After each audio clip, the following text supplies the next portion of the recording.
Kita bersyukur kepada Tuhan, saudara, ya. Kalau bisa memasuki hari ini, bisa beribadah bersama-sama di hadapan Tuhan. Saudara, kemarin saya dalam perjalanan dari luar kota, cuaca hujan begitu ya, lalu pulang, pengen cepat-cepat pulang karena masih ada persiapan pelayanan. Saya bisa saja berpikir begini, saya bisa saja waktu dalam perjalanan dengan kondisi hujan itu bisa nggak selamat juga sampai di rumah begitu ya. Tapi ternyata Tuhan masih memberikan kasih karunia dan saya yakin juga saudara-saudara yang bisa hadir hari ini, bisa menikmati hari ini, hidup hari ini, itu juga karena anugerah Tuhan yang masih diberikan, saudara. Ya, oleh sebab itu kita bersyukur boleh memasuki bulan November, minggu pertama, ya kita melihat pimpinan Tuhan dari awal tahun sampai hari ini untuk kita semuanya. Ya, nah saudara hari ini kita akan membahas satu tema tentang sebuah rahasia yang diungkapkan bagi kita. Saudara, saya ajak kita melihat dari Efesus pasal 3 ayat 1 sampai 6 dulu ya. Efesus pasal 3 ayat 1 sampai 6 saya membaca buat saudara-saudara. Itu sebabnya aku ini Paulus ya, orang yang dipenjarakan karena Kristus Yesus untuk kamu orang-orang yang tidak mengenal Allah. Memang kamu telah mendengar tentang tugas penyelenggaraan kasih karunia Allah yang dipercayakan kepadaku karena kamu, yaitu bagaimana rahasianya dinyatakan kepadaku dengan wahyu seperti yang kutuliskan. Kutulis di atas dengan singkat. Apabila kamu membacanya, kamu dapat mengetahui daripadanya pengertianku akan rahasia Kristus yang pada zaman angkatan-angkatan dahulu tidak diberitakan kepada anak-anak manusia.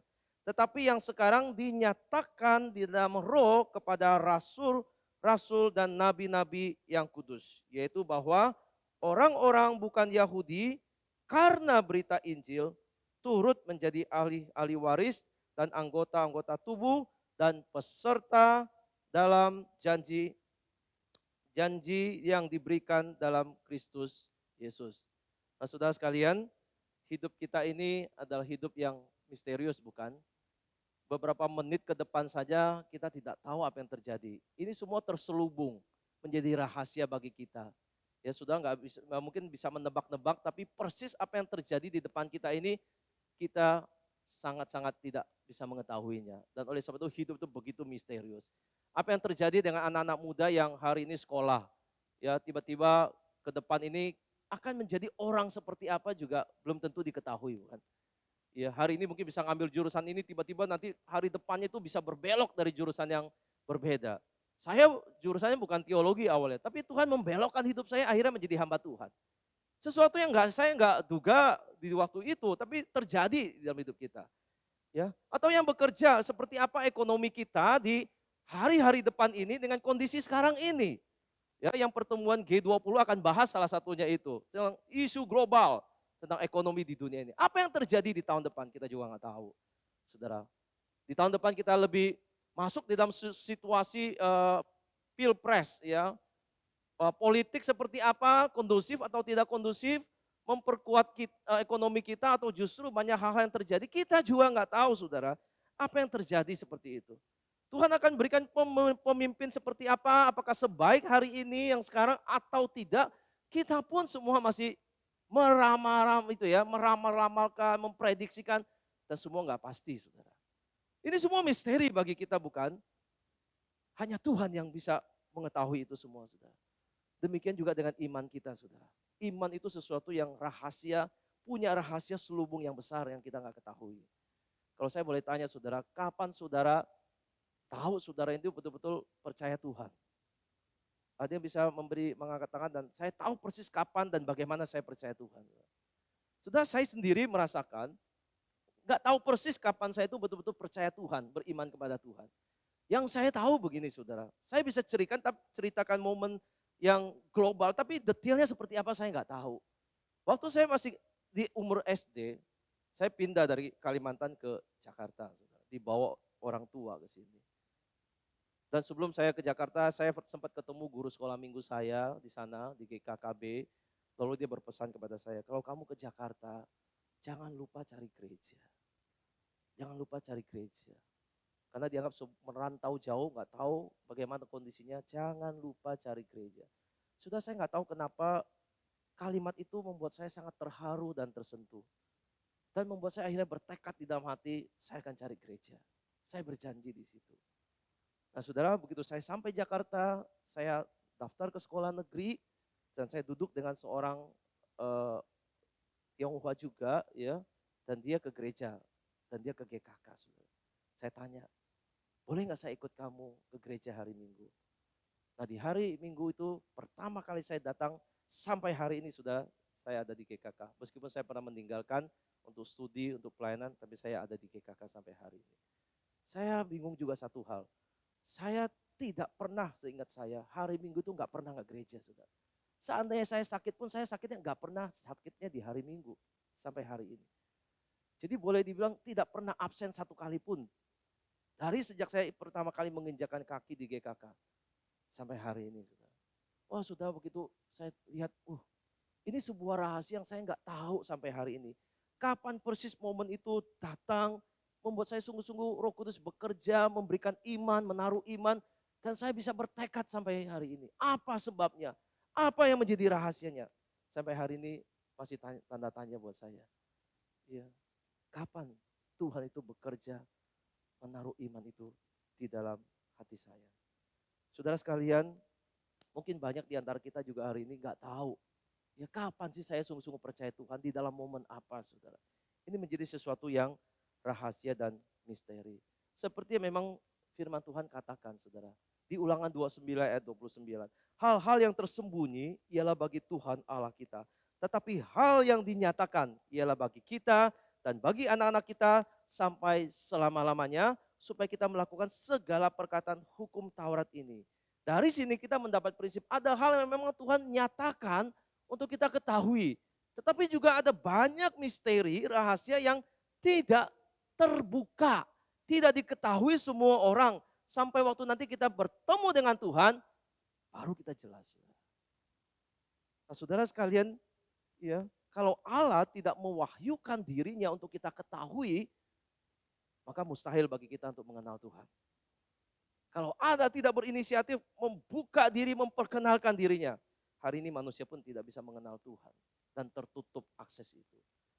Maka Tuhan Yesus pernah berkata di dalam Yohanes, saudara. 1 ayat 18, tidak seorang pun yang pernah melihat Allah. Tetapi anak tunggal Allah yang di pangkuan Bapa, dialah yang menyatakannya. Kristus itu mungkin sebuah rahasia sejati dari surga yang turun ke dunia untuk memberitahukan banyak rahasia di dalam rencana dan kehendak Allah bagi manusia.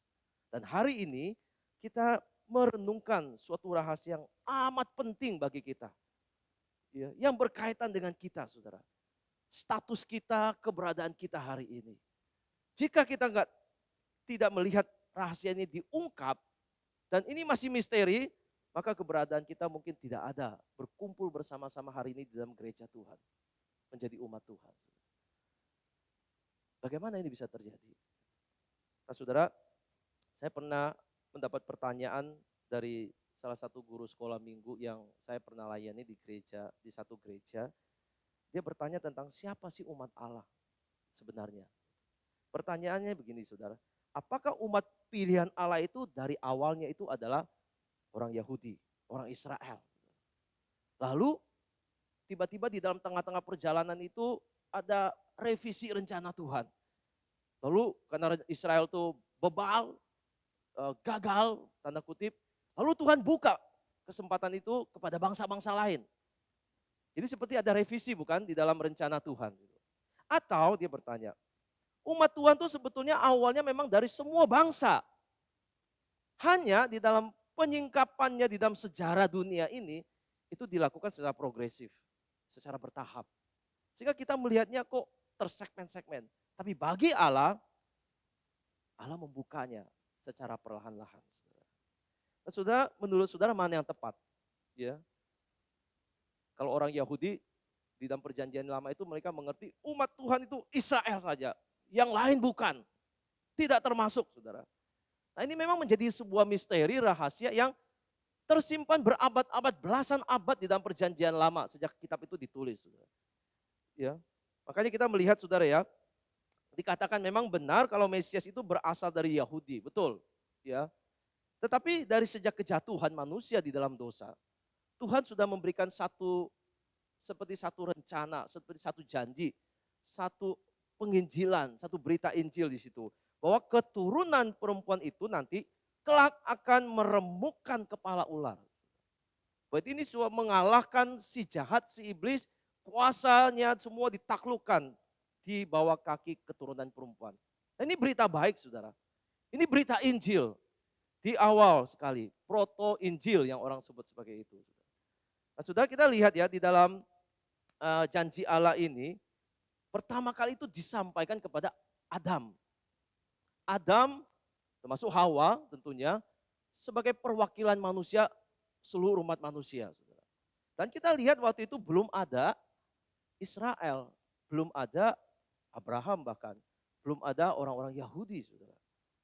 Ketika Abraham dipanggil, dipilih dan dipanggil, saudara, kita lihat ya, Allah berjanji kepada Abraham bahwa semua bangsa di bumi ini akan diberkati melalui dia.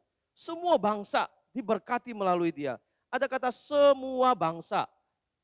Tadi janji kepada Adam dan Hawa pun itu belum ada bangsa Yahudi dan bangsa ini. Artinya saudara, ini semua di awal itu untuk semua bangsa. Semua bangsa. Tetapi kok kita melihat ada Israel yang dipilih Allah, yang bangsa-bangsa lain kok tidak dipilih. Maka kita bisa melihat saudara, dalam perjalanan sejarah, maka pembentukan umat Allah itu terjadi secara progresif. Mulai dari satu orang, yaitu Abraham yang dipanggil. Kemudian terbentuk satu bangsa, yaitu bangsa Israel. Kemudian mencakup ke seluruh dunia. Satu dunia ini, saudara. Dan semuanya itu nanti terrealisasi melalui Yesus Kristus. Benih yang dari keturunan disebut juga Abraham, dari Israel. Nah saudara, di dalam perjanjian lama maka kita akan melihat orang-orang bangsa lain itu sudah menjadi bagian dari umat Allah. Rahab saudara, di Ibrani pasal 11 itu tokoh-tokoh iman, salah satunya adalah Rahab seorang sundal di kota Yeriko. Disebut orang beriman saudara, ini bukan orang Israel, tapi orang beriman disebutnya. Lalu ada Ruth juga dari bangsa Moab yang ikut Naomi pulang dan menjadi umat Allah dan mengklaim Allah mula Allahku juga. Jadi dia juga beriman kepada Allah Yahweh, orang-orang Israel itu. Dan dalam perjanjian lama banyak kitab-kitab Nabi sebenarnya menyuarakan ini saudara. Salah satunya adalah Yesaya. Ya, di dalam Yesaya itu pasal 56 sudah akan lihat ada disebut orang asing, ini bukan orang Israel, orang kebiri juga bukan orang Israel. Tapi semua itu akan dikumpulkan. Dan di ayat ke-7 dari Yesaya pasal 56, sebab rumahku akan disebut rumah doa bagi segala bangsa. Artinya segala bangsa bisa masuk ke rumah Tuhan dan rumah Tuhan itu terbuka untuk segala bangsa untuk menaikkan doa dan mendatangi Tuhan di situ. Sudah ada sebetulnya di dalam perjanjian lama ini.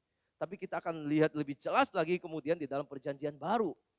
Ya ketika Yohanes Pembaptis tampil, lalu Yesus juga tampil, dikatakan sambil memandang Yesus, Yohanes Pembaptis menunjuk dan berkata, lihatlah anak domba Allah yang menghapus dosa dunia.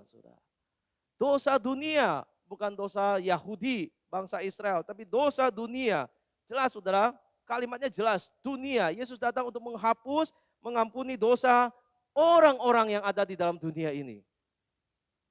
Dan kalau kita perhatikan di dalam pelayanan Tuhan Yesus, banyak kali juga Tuhan Yesus itu mendatangi orang-orang yang disebut kafir, non-Yahudi, ya, dan Tuhan Yesus melihat ada iman di dalam hati mereka. Dan mereka juga percaya kepada Yesus, saudara. Sebelum Tuhan Yesus naik ke surga, satu perintah yang agung, amanat agung. Yang dikatakan, pergilah, jadikan semua bangsa muridku, dan baptislah mereka dalam nama Bapa dan Anak dan Roh Kudus, dan ajarlah mereka melakukan segala sesuatu yang kuperintahkan kepadamu. Jadikan semua bangsa muridku. Semua bangsa. Dan kalau kita lihat pencurahan Roh Kudus di hari Pentakosta itu. Kita lihat ada bangsa-bangsa berkumpul. Ya, diperkirakan bahkan ada 15 bangsa di situ, saudara. Mereka itu mendengar Injil, banyak yang akhirnya bertobat, memberi diri, dan kemudian dibaptis di situ. Bukan sampai situ saja, saudara. Tuhan secara khusus akhirnya memilih Paulus, mengkhususkan Paulus, memanggil dia untuk menjadi pemberita Injil bagi orang-orang di luar Yahudi. Sudah makanya Paulus mengatakan di ayat yang ke-8 itu, kepadaku yang paling hina dari antara segala orang kudus, telah dianugerahkan kasih karunia ini, untuk memberitakan kepada orang-orang bukan Yahudi. Orang-orang bukan Yahudi. Kekayaan Kristus yang tidak terduga itu. Sudah buat Paulus ini sebuah rahasia yang diungkapkan, diwahyukan kepada dia.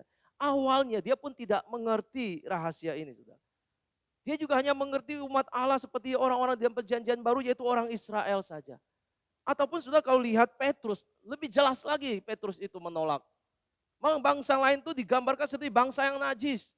Tuhan berikan petunjuk, penglihatan, ini loh binatang-binatang najis, kamu harus tetap makan gitu ya. Dia menolak, Tuhan, kami orang Yahudi nggak biasa makan begini. Tapi apa yang Tuhan nyatakan suci, jangan kamu nyatakan najis. Jangan kamu menajiskan orang-orang di luar yang ada di luar sana. Mereka juga berhak dan punya kesempatan mendapatkan Injil, mendengarkan Injil. Maka Petrus pun pergi memberitakan Injil ke rumah Cornelius. Sudah Tuhan bukakan itu untuk rasul-rasulnya. Ya, mereka selama ini berpikir itu Mesias itu dijanjikan untuk mereka saja. Ya, eksklusif untuk mereka saja. Bangsa lain bagaimana nasibnya? Ya bangsa lain akan binasa karena tidak memiliki Tuhan yang bisa menyelamatkan mereka. Ya, keistimewaan mereka miliki. Ada Taurat Tuhan. Kalau mereka melakukan Taurat, mereka akan selamat. Kalau mereka taat melakukannya, mereka akan diterima Tuhan. Oh bangsa lain tidak punya Taurat Tuhan, tidak ada wahyu seperti ini. Saudara, kadang-kadang keistimewaan yang dimiliki ini akhirnya membuat mereka tuh merasa superior. Padahal mereka hanya satu model bangsa yang dipakai Tuhan untuk menjadi model bangsa-bangsa yang lain. Untuk belajar mentaati firman Tuhan. Ada Allah yang kudus yang menyatakan diri di situ. Tetapi mereka memandang keistimewaan ini sebagai sesuatu kebanggaan mereka. Mereka mentaati, mereka punya hukum Taurat, mereka mentaati dan mereka merasa lebih superior dari bangsa-bangsa lain. Sudah kalau orang-orang Kristen kadang-kadang juga memiliki sikap seperti ini ya. Yang sudah menyembah Tuhan, mengikut Tuhan, yang merasa Tuhan itu sudah menyelamatkan dia.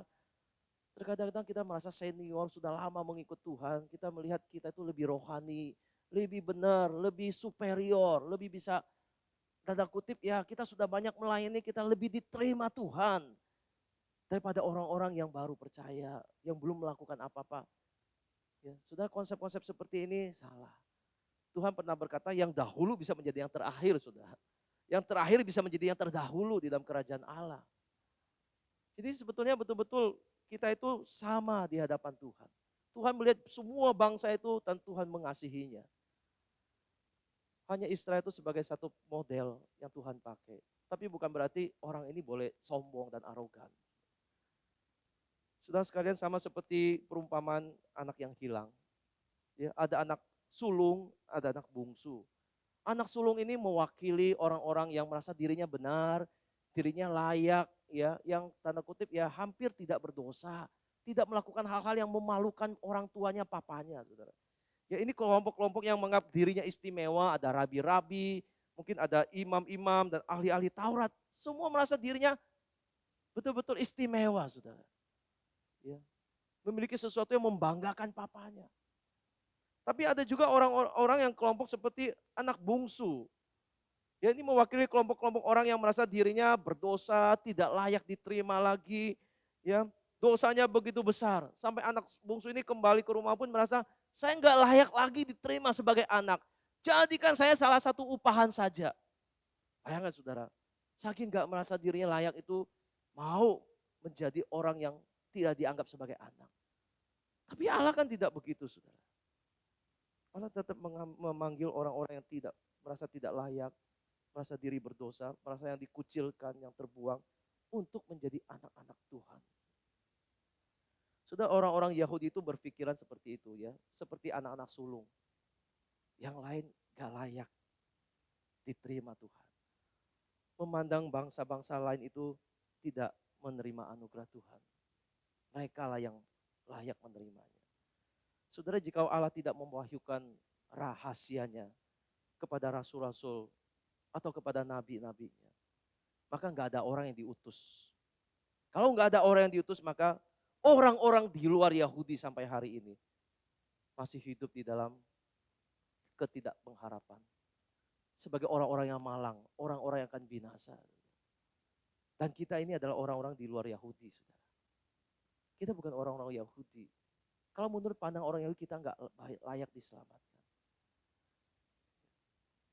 Nggak layak diterima Tuhan. Tapi Tuhan menyatakan kasih-Nya wahyu kepada orang-orang nabi-nabi rasul akhirnya memberitakan Injil kepada kita. Nabi-nabi itu atau rasul-rasul diutus ke seluruh dunia seperti amanat agung tadi. Memberitakan Injil. Kita ini orang Asia, Injil akhirnya masuk ke orang Asia melalui misionaris yang Tuhan utus. Injil akhirnya bisa sampai ke rumah kita. Seisi rumah kita bisa diselamatkan. Injil itu akhirnya masuk di dalam hati kita. Kita pun diselamatkan oleh Tuhan. Sudah nggak melihatkah ini rencana Tuhan yang begitu besar, yang pelan-pelan disingkapkan, dibukakan. Akhirnya kita yang orang-orang yang harusnya binasa, harusnya dimurkai, harusnya orang-orang yang tidak memiliki harapan untuk hari depan. Tapi Tuhan menyatakan rahasia ini, Injil itu diberitakan. Dan Roh Kudus juga dicurahkan untuk bekerja di hati orang-orang di luar Yahudi. Di hati kita, sehingga kita bisa merespon, menerima keselamatan melalui Injil yang diberitakan. Di dalam iman kepada Yesus Kristus. Sudah sekalian sungguh luar biasa bukan? Allah yang kita percayai. Allah yang menciptakan dunia ini. Dan juga merancang keselamatan untuk bangsa-bangsa lain. Sekalian makanya di dalam Kristus kita memiliki keistimewaan yang sama. Tapi sekali lagi keistimewaan itu tidak boleh menjadikan kita menjadi merendahkan orang lain. Sudah keistimewaan yang ditulis di Paulus di dalam surat ini Efesus 3 ini di ayat 6 dikatakan ya satu rahasia bagi kita yaitu orang-orang Yahudi karena berita Injil turut menjadi ahli-ahli waris dan menjadi anggota tubuh dan peserta dalam janji yang diberikan dalam Kristus Yesus. Sudah ada kata turut, ini Indonesia mungkin kurang mencolok ya. Turut itu arti kalau bahasa asli, tadi juga dalam bahasa Mandarin itu bersama-sama.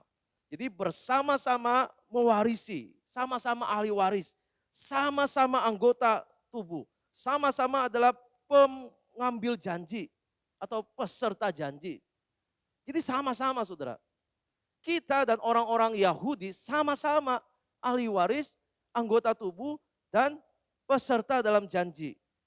Maka di dalam Galatia 3 ayat 9, situ sudah dikatakan, jika kamu adalah milik Kristus, kalau kita ini milik Kristus, maka kamu adalah keturunan Abraham. Secara rohani, ahli waris yang dijanjikan. Kita pun disebut, dikaitkan menjadi keturunan Abraham dan menerima janji juga yang sama. Seperti orang-orang Yahudi atau bangsa Israel. Mungkin orang-orang di PL juga tahu sih ya, ada fakta orang-orang bangsa lain itu menjadi umat Tuhan yang percaya Tuhan. Tetapi soal kesetaraan ini tidak, saudara. Ya, baru di dalam perjanjian baru itu diungkap dengan begitu jelas rahasia ini. Bahwa orang-orang di luar Yahudi itu juga adalah sama-sama ahli waris. Sama-sama anggota tubuh Kristus. Dan sama-sama peserta di dalam janji. Saudara, betapa hebat kasih Allah ini bukan? Yang mengasihi dunia ini tanpa melihat latar belakangnya. Tanpa mempersoalkan dia bangsa Yahudi atau bukan. Betapa indah dan rencana Allah ini sempurna untuk keselamatan seluruh bangsa ini. Yang mungkin dulu kita tahu hanya parsial, sebagian. Tapi sungguh-sungguh sekarang dinyatakan oleh Roh keselamatan itu untuk seluruh umat manusia. Saudara, kalau kita sudah mengetahui ya, rahasia yang besar ini, ternyata Allah memilih saya. Allah memilih saudara-saudara yang tadinya nggak masuk hitungan bagi sebagian orang. Tapi akhirnya sudah dibukakan dan menjadi hitungan Tuhan untuk terhitung sebagai umat Allah. Lalu pertanyaannya, respon kita bagaimana, saudara? Orang-orang yang hari ini menerima Injil, saudara. Kalau kalian sudah betul-betul mengimani Injil yang diberitakan selama ini. Saudara, Injil itu bukan cuma berita kamu percaya Tuhan, kamu selamat. Injil itu, saudara, sebuah kekuatan. Sekali lagi. Sebuah kekuatan untuk mentransformasi hidup kita. Kalau kita menghidupi Injil ini, saudara, sungguh-sungguh, maka pikiran kita akan diubahkan. Hati kita akan diubahkan. Hidup kita akan berubah. Injil itu kaya. Kekayaan Kristus yang tidak terduga itu, saudara. Bukan hanya satu statement percaya Tuhan masuk surga. Itu Injil. Itu untuk orang yang belum mungkin mengenal hanya sebagai kalimat pembuka. Tapi kalau kita sudah menerima Injil, sudah menerima kekuatan Allah. Kekayaan yang tidak terduga itu. Bagaimana kita meresponinya? Apakah kita akan menyia-nyiakan kekuatan Allah? Menyia-nyiakan anugerah Injil itu dalam hidup kita? Apakah kita masih mempertahankan diri sebagai orang yang eksklusif, yang merasa diri lebih superior, yang lain lebih rendah kelasnya daripada kita? Injil itu sudah merobohkan tembok-tembok pemisah. Garis-garis pemisah sudah nggak ada, saudara. Maka kalau kita betul-betul menghidupi Injil ini, maka pikiran kita sangat terbuka, saudara. Bukan orang yang tertutup. Hati kita sangat terbuka untuk menerima orang lain, bukan tertutup untuk orang lain, saudara. Itu kekuatan Injil yang mendobrak segala keegoisan di dalam hati kita. Berubah kita dari egosentris menjadi Christ-centered, saudara. Menjadi orang-orang yang berpusat pada Kristus. Yang bisa melihat orang lain, orang-orang yang juga membutuhkan anugerah Tuhan untuk diselamatkan. Saudara, ini Injil yang kita terima. Dan Injil ini menjadi tawaran untuk semua orang, semua bangsa. Maka kalau kita orang-orang timur, sudah bagaimana kita hidup itu, kita sangat diajarkan ya untuk tata krama, saudara, orang-orang timur itu ya. Jadi kalau di rumah kedatangan tamu ya, yang masih muda-muda ini nih, anak-anak muda, kalian akan diajarin orang tua untuk manggil, sudah sopan kan, menyapa ya. Kalian yang lebih tua panggilnya ai, panggilnya asu, ya, atau om atau tante kalau nggak bisa bahasa kek. Tapi umumnya bisa lah ya, ai, asu itu udah udah familiar itu kalimat kata-kata seperti itu. Sudah kita dilatih di dalam keluarga tanda kutip kita untuk sopan santun dan ramah, seramah mungkin dengan orang lain. Tapi saya tanya, bisa nggak kesopanan itu, keramahan itu masuk di dalam gereja? Makanya saya tanya, kalau sudah masuk ke sini sudah menyapa belum satu sama lain, atau masih menjaga jarak? Ya saya aja, dia duduk sendiri-sendiri, nggak ada keramahan, nggak ada kehangatan, saudara. Masuk ke rumah ini seperti keluarga kan, tapi nggak ada tegur sapanya, saudara. Apakah masih ada tembok, masih ada pemisah, masih ada garis di antara kita, saudara? Harusnya kan tidak. Injil itu sudah merombak semuanya itu, segala bentuk tembok dan garis itu. Harusnya kita menjadi sebuah keluarga seperti keluarga di rumah kita yang bisa hangat, tegur sapa, dan mengenal satu sama lain. Makanya tadi Johan waktu di WL di depan tuh meminta kita untuk menegur kiri kanan, saudara. Mungkin saudara belum menegur satu sama lain dari tadi. Kita lebih cenderung menjadi pasif, saudara. Orang-orang Kristen yang tahu Injil, menerima Injil, tapi belum menghidupi Injil. Kita orang-orang mendapat anugerah, tapi tidak tahu bagaimana hidup dalam anugerah Tuhan ini. Maka sudah kita perlu mengoreksi diri dan berubah. Injil itu bukan sesuatu yang murah, yang gak bisa dibeli justru itu. Tapi dianugerah Tuhan untuk semua bangsa. Kalau kita mengerti ini sangat-sangat gak worth it kita terima. Tapi Tuhan berikan untuk kita. Tapi apakah hidup kita berubah oleh karena Injil yang kita terima itu? Mari mulai dengan hal yang sederhana. Kalau kita keluarga kerajaan Allah, hiduplah seperti keluarga kerajaan Allah. Yang tidak membedakan orang satu sama lain. Yang tidak ada garis batasnya. Kalau sudah memang belum kenal dia, sudah kan bisa lebih aktif mengenal. Mengenal dia, memperkenalkan diri atau menyapa dulu. Saya percaya seperti yang firman Tuhan katakan. Kalau kita ingin diperlakukan orang lain seperti apa, perlakukan orang itu lebih dahulu. Seperti yang kita inginkan. maka kita akan mendapat balasan perbaikan, perlakuan yang baik. Saudara sekali, mari kita hidupi Injil kita ini. Ya, satu sama lain.